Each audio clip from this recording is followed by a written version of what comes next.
पिला माने आजिर टॉपिक होची रोमियो एंड जूलिएट। एटा भी गोटे शेक्सपियरंकर अनन्य ट्राजेडी। तो स्टोरी कौन है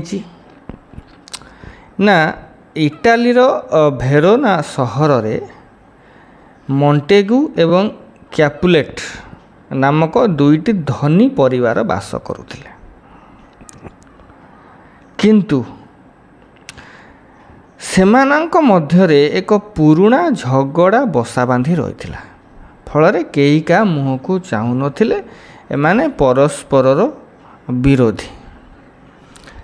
किंतु नियतिर खेल देख पिला माने एमिति, मॉन्टेगू परिवारर पुओ रोमियो कैपुलेट परिवारर झियो जूलिएट परस्पर को प्रेम करती बा भल पाती। तेणु दुई परिवार मध्य विवाद फल कौन है, रोमियो आउ जूलिएट उभयंकर गोटे बंधु फ्रायर लॉरेंस भल बंधु जड़े तांको घरे जाइए एमाने गोपन रे विवाह करती।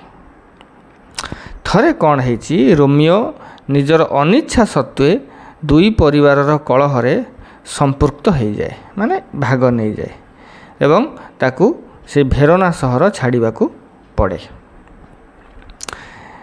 रोमियो नहीं भेरोना सहर छाड़ी देछि। या भितर कौन है, जूलिएटर अन्य आड़े विवाह स्थिर हो जाए।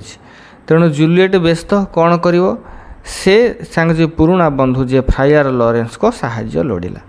सेठू फ्रायर लॉरेंस कौन कले, कहले ठीक अच्छी मु गोटे मेडिसिन तुमको देदेवी, तुम खाईदेले मरब नहीं, किंतु मृतवत पड़ी रही जी भाविया मरी जाए।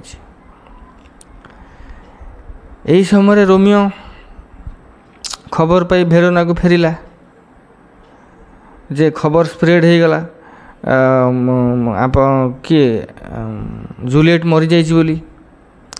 तेणु ताकू फ्रायर लॉरेंस समस्त घटना बुझाइबा पूर्व रोमियो विष पीदेला। विष पीकी जूलिएट निकट में टली पड़ा सांगे सांगे। एणे जूलिएटर तो चेता फेरिला, सी जानिला जे रोमियो आउ यह जगत रे नहीं। तेणु सी संगे संगे कौन कला, निज छाती रे छुरी भूसी आत्महत्या कला। तेणु यहीपरि भाव में ये ट्राजेडीटीर एंड होइछि, जार नाम Romeo and Juliet written by William Shakespeare. आज एतिकी, पुणी देखा नेक्स्ट क्लास रे। रहुछि, हैव ए गुड डे।